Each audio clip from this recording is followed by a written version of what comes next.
හාල් පිටියඬු කෝප දෙකක් මුලින්ම දාගන්න ඕනේ.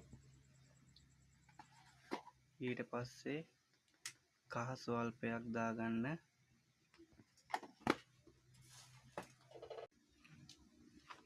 ලුණු මිශ්‍ර කර අතු ජලය ස්වල්පය දමා අනා ගන්න ඕනේ.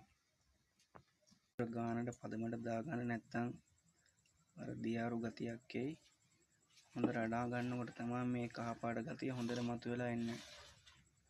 අනාගත්ත පිටි ටික මෙන්න මේ ආකාරයෙන් මේ ගානට තියෙන්න ඕනේ. ඉන්පසු මේ පිටි ටික ඉන්දියාප්පය සෑදීම සඳහා ඉන්දියාප්ප වංගෙඩියට දමා ගනු ලබනවා.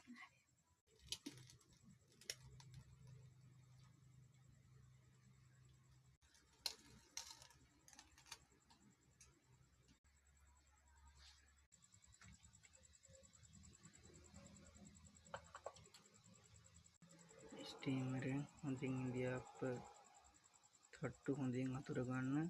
උමාලි හොඳට වදින ආකාරයට.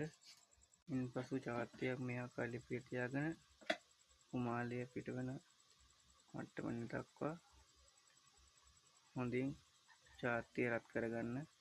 වතුර සාමාන්‍ය ප්‍රමාණයක් දැම්ම නම් ඇති.